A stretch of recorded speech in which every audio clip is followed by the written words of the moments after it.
Diascofoot, le miroir du football de la diaspora congolaise.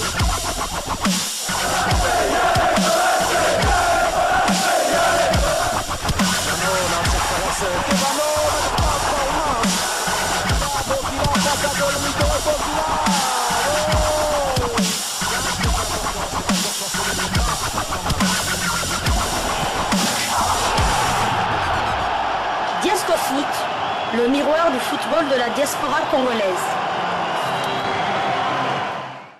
De la Coupe du Monde 2026, c'est le jour du match RDC-Mauritanie, comptant pour la première journée du groupe B, match prévu tout à l'heure à 17h, heure de Kinshasa, au stade des Martyrs de la Pentecôte. Ces deux nations qui se sont qualifiées à la phase finale de la CAN dans un même groupe se sont affrontées à deux reprises lors des éliminatoires de la CAN pour 2 victoires de la RDC, une sur terrain à Lubumbashi 3-1 et une autre sur tapis vert après que la Mauritanie avait aligné le joueur Kardim Diaw, inéligible pourtant pour cette rencontre.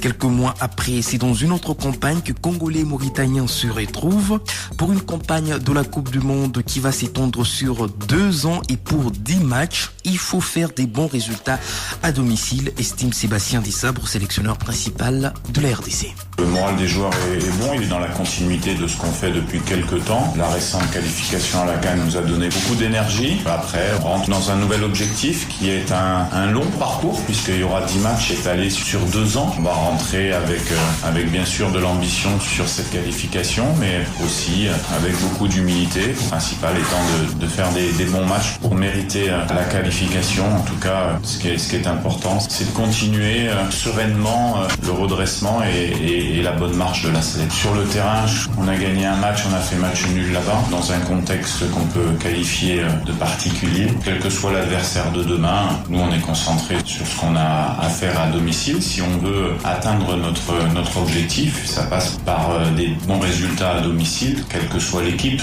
Voilà, donc on va essayer de reproduire ce qu'on avait fait à Lubumbashi au premier match et essayer d'obtenir la victoire demain. Pour aller à une Coupe du Monde, c'est pas le sélectionneur qui va à la Coupe du Monde, c'est pas l'équipe des Léopards qui va à la Coupe du Monde, c'est un projet commun de football dans un pays qui va à la Coupe du Monde. On sait ce qu'on a à faire, c'est-à-dire à préparer match après match pour avoir la meilleure équipe possible et le meilleur résultat. Ce qui est sûr et certain, c'est que ces 2 matchs sont pas décisifs pour la qualification, quoi qu'il arrive en termes de résultats, parce que derrière il y a encore 8 matchs. Donc ce sont pas des matchs qualificatifs directs, c'est un championnat. Il faut mieux, bien sûr, partir avec de la confiance et avec des résultats positifs pour poursuivre. Le principal, c'est de rester dans la course de la qualification jusqu'aux 2 dernières journées. Voilà, c'était la Sébastien Desabre, sélectionneur principal des Léopards de la RDC. La RDC reste sur 3 matchs sans victoire. Le dernier succès remonte au 9 septembre 2023 lors de la réception du Soudan 2-0 dans le cadre de la 6e et dernière journée des éliminatoires de la CAN 2023. Depuis ce match, il y a eu 3 sorties pour une défaite face à l'Afrique du Sud et 2 nuls face à la Nouvelle-Zélande et l'Angola. Les 3 matchs étant des matchs amicaux. Maintenant, il faut régoûter à la victoire, mais ça sera sans Dieu merci Moukoko Amalé qui n'a pas pu rejoindre la sélection pour un problème administratif, souligne Desabre. On aura 25 joueurs à disposition. Pour l'instant, on a un joueur qui a un problème administratif de visa qui est Moukoko Amalé qui peut pas nous rejoindre parce qu'il y a un problème administratif avec son club. Mais les 25 joueurs sont là. Après, donc ça sera à nous de trouver les bonnes orientations en sachant que, comme je l'ai dit, le collectif est important. Tout le monde est nécessaire dans le projet, mais personne n'est indispensable. Donc, on a des blessés. À d'autres, ça donnera l'opportunité à d'autres de montrer qu'ils sont capables de jouer pour la RDC. Donc, ça sera très bien.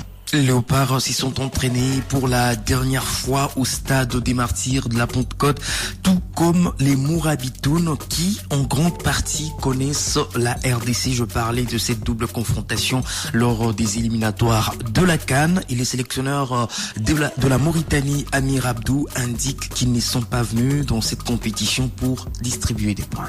On va essayer de jouer contre une équipe de qualité qui est allée chercher leur qualification au dernier moment pour un sprint final. On est sorti sorti aussi vainqueur de cette poule qui était difficile. Maintenant, place à une autre compétition, qui est qualification à la Coupe du Monde, qui va être encore plus difficile. On vient ici pas en victime. On va essayer de jouer avec nos armes et de faire le maximum pour aller chercher un résultat. Quand vous faites une compétition, c'est pas pour être figurant, pas pour arriver ici à distribuer des points à tout le monde, quoi. Donc nous on est des compétiteurs. Tout le monde croit à une qualification, comme le Congo, comme le Sénégal, comme le Togo, qui a participé aussi à une coupe du monde. Donc nous c'est important de faire de la bonne figuration par rapport à cette équipe-là. Vous savez aussi, vous avez des absents aussi, hein. Donc c'est partie du jeu. Personne n'est éternel, donc c'est un collectif. Moi j'ai toujours prôné sur un collectif. Voilà, on va faire en sorte d'aller chercher un résultat. On sait que Camara est un joueur important, mais comme parmi tant d'autres joueurs qu'on a dans la sélection.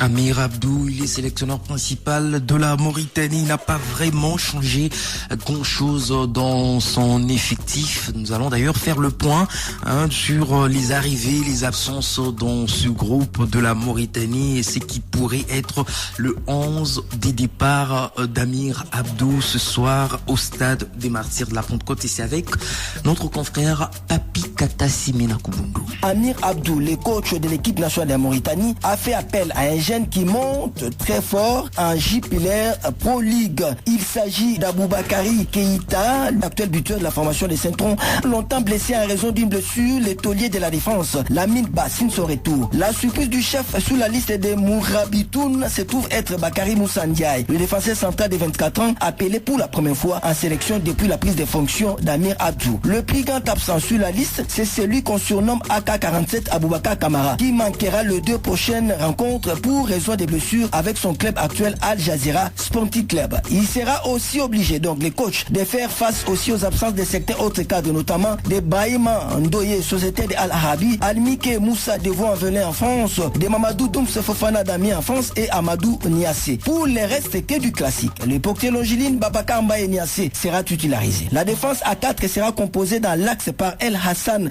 Ouebib. À ses côtés, on aura Noumed El Habed, joueur local de FC Nouadhibou en Mauritanie. Ibrahim Keïta, le latéral puissant de TP Mazembe, sera bien sûr le latéral droit. Et Radim Diaou, actuellement sous les commandes de Ibengue au sein de la formation de Al Hilal d'Ondoman du Soudan, sera le latéral gauche. L'entrejeu à 4 aura 2 sentinelles. Gwesouma Fofana, le second ratisseur sera Moussa Boda du club local de FC Nouadhibou en Mauritanie. Mohamed Soyed et Emeya Tanji 30 ans seront les 2 pistons. Le coach Abdou Amir alignera sans nul doute sa nouvelle pépite Aboubakari Yeli Koïta qui pourra être associé soit à Papé Ibnou, soit à Idi Satiam, ancien de Lugo, qui évolue actuellement à El Messaïmer en 2-2 Qatar. Voilà, c'était là un probable 11 des départs de la Mauritanie ce soir au stade des Martyrs de la Pentecôte. Et c'était avec notre confrère Papi Katassi Menakubundu. Et pour ce match, il n'y aura que 55 032 places.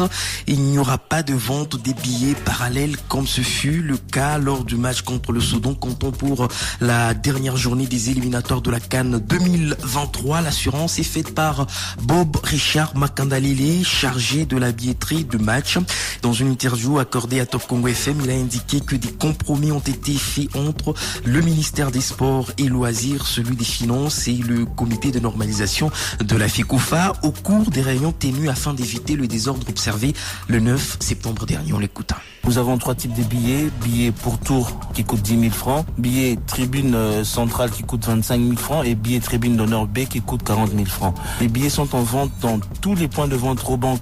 Tout est fait pour que les ventes se fassent à proximité. Plus question de faire des kilomètres pour venir chercher le billet au stade. On a les billets partout et le jour du match, je ne viens que pour prendre plaisir et regarder les léopards. Commencer cette campagne de la Coupe du Monde que nous voulons une réussite et être qualifiés pour 2026. Ce qui s'était passé là avait embarrassé toute la République et le président de la République était dans le stade. Allez-y comprendre que c'était une situation qui n'était pas bien pour l'image du pays. On a arrondi les angles et nous sommes des sportifs. On a essayé de mettre de l'eau dans nos vins et prochainement nous vous garantissons, c'est vrai que je suis pas la bouche autorisée, mais en tant que promoteur sportif, je vous promets que ces genres de choses ne se répéteront plus parce qu'il y a eu des réunions pour effectivement éviter que ces genres de désagréments ne puissent se répéter.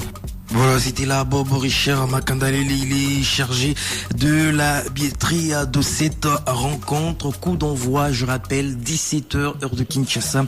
Il sera à 18h à Lubumbashi. Et ce jeudi, il y aura d'autres rencontres de ce groupe B qui vont pouvoir se jouer. Le Soudan va donc jouer contre le Togo. Ça sera également à 17h en Libye. Le samedi, le Sénégal va en découdre avec le Soudan du Sud. Je rappelle que la RDC est dans le groupe B avec toutes ces nations. Et le deuxième match de la RDC est donc prévu le 19 novembre à Benghazi contre la Libye. La RDC évoluera dans le groupe B.